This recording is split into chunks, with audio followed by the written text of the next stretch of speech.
million people. Federal government to begin malaria vaccination in Kebbi, Bayelsa states. And quarantine protest continues in Georgia over government's decision to suspend talks with European Union. And in sports, Super Falcons to face France in friendly game at Raymond Kopa Stadium. And yes, and all the details, I am Mike James.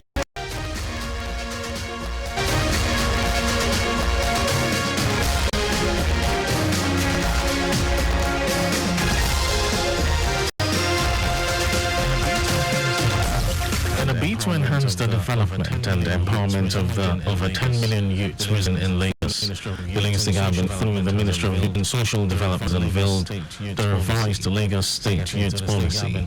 Secretary to the State Government, Abimbola Salome, described youth as the energy, strength, hope, invention, glory, agility, compass, light and creativity of the greater Lagos rising.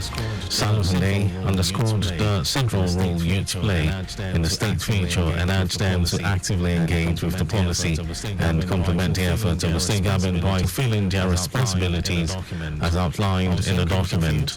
Also, Commissioner for Youth and Social Development, Mobolaji Ulende, described the initiative as a testament to the unwavering commitment of the Lagos State government to youth development, just as they called on the youth to embrace the policy fully, emphasizing the importance of accountability and transparency in its implementation.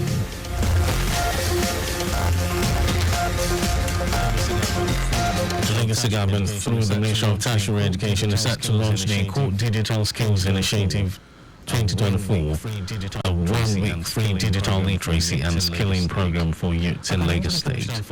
According to the Commissioner for Tertiary Education, Tolani Sule, the Equal Digital Skills Initiative 2024 is designed to equip over 5,000 young people in the state with the requisite digital skills by 2030, making them more employable and expanding their opportunities and capabilities. The program, which will kick off on December 2, 2024, will feature training in digital skills, entrepreneurial skills development, and core digital skills training, using technology and tools in critical thinking, creativity, and problem solving.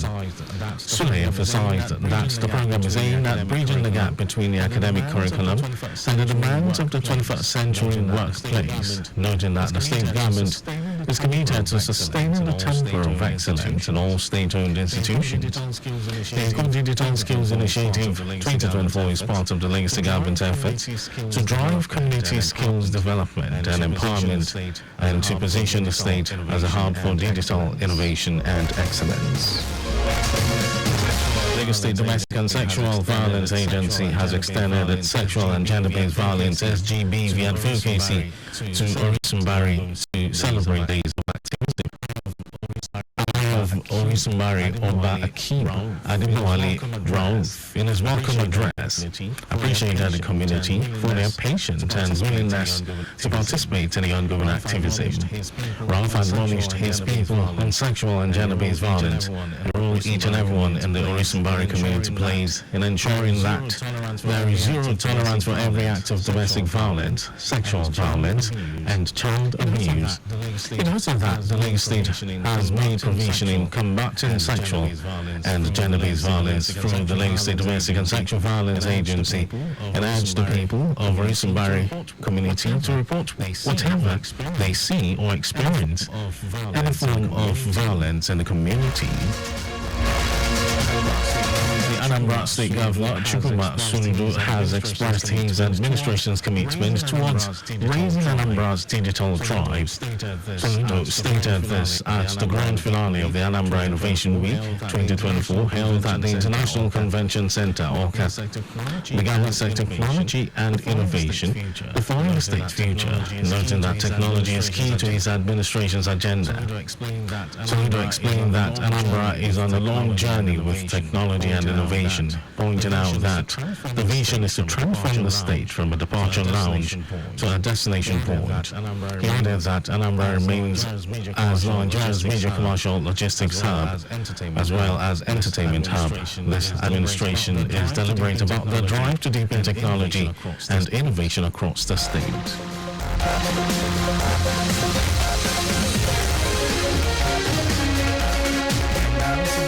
And now to the rest of the stories.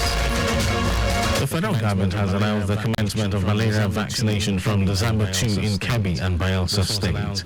This was announced by the head Public Relations Unit at the National Primary Healthcare Development Agency, Remi Adeleke, and Strategic Advisor to the Coordinating Minister of Health and Social Welfare, Olugbenga Mukuli.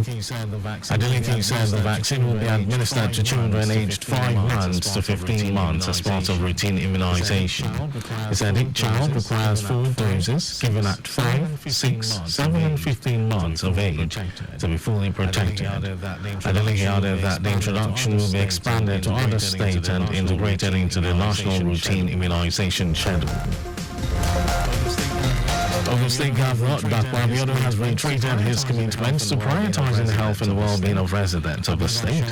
Abiodun showed that his government will continue to promote sustainable industrial waste management practices to safeguard the environment and public health. He made a declaration during the recently concluded 2-day workshop organized by the Ogun State Waste Management Authority in Abeokuta. The workshop themed Enhancing Industrial Waste Management for a Sustainable Future. Regulatory compliance, public health and global practices was designed for health, safety and environmental personnel in industries. Abiodun highlighted Ogun's position as Nigeria's industrial hub, stressing the importance of adherence to global best practices for waste management to protect the environment. He urged industries operating within the state to adopt innovative waste management strategies that align with both national and global standards. And Governor Central Bank of Nigeria, Olayemi Cardoso, has advised Nigerians against leaving the country. Cardoso assured that the Apex Bank is building an economy where everybody and business can thrive. He gave this advice in a keynote address at the 59th Annual Bankers' Dinner of the Chartered Institute of Bankers of Nigeria, CIBN. While acknowledging the severe impact of the reforms on Nigerians, Cardoso said the reforms are focused on tackling challenges of today and on securing the opportunities of tomorrow with the aim of building an economy where everybody thrives. And in some foreign news, thousands of protesters have returned to the streets of Tbilisi, the capital of Georgia, to protest against the government's decision to suspend ascension talks with the European Union. On Friday, demonstrators were seen shouting traitors and holding photographs of journalists who they say were beaten by police in the previous night's protest. For the second night running, police deployed tear gas and made heavy use of water cannon against the demonstrators. Earlier, more than 100 diplomats and civil servants in Georgia signed an open letter saying the government's decision is not aligned with Georgia's strategic interest. Defending his decision, Prime Minister Irakli Kuba Kize accused the European Union of blackmail after EU legislators called for last month's parliamentary elections in Georgia to be rerun.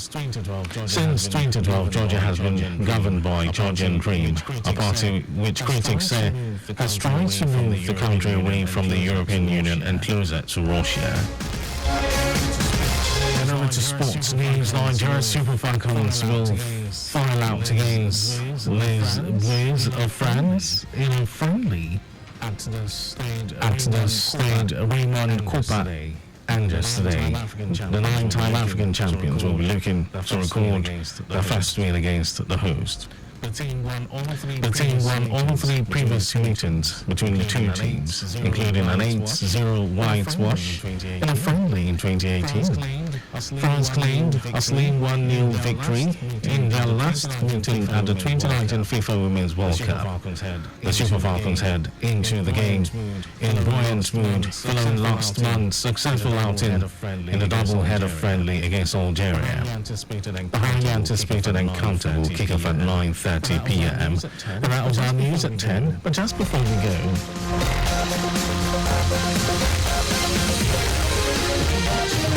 do not drive without a valid driver license. You can follow us and like all our various social media platforms: X Traffic Radio 961, Facebook Lagos Traffic Radio 96.1 FM, Instagram Lagos Traffic Radio 961. Subscribe and watch our news and programs live on YouTube, Traffic Radio 961. You can also visit our website at www.trafficradio961.ng.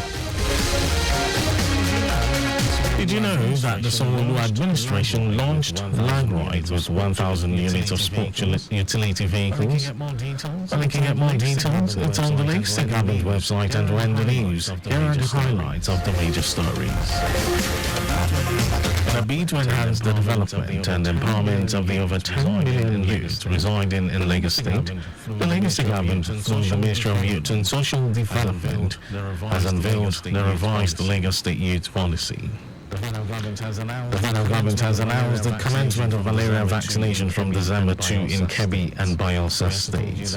We also told you that thousands of protesters have returned to the streets of Tbilisi, the capital of Georgia, to protest against the government's decision to suspend ascension talks with the European Union. In sports, Nigeria's Super Falcons will fight out against Les Blues of France in a friendly at the State Raymond Cooper today. And for contacts with the newsroom, send a message to info@trafficradio961.ng. That ends the news broadcast. It was compiled by Zainab Adebeshi. Thank you for listening, Lagos. My name is Mike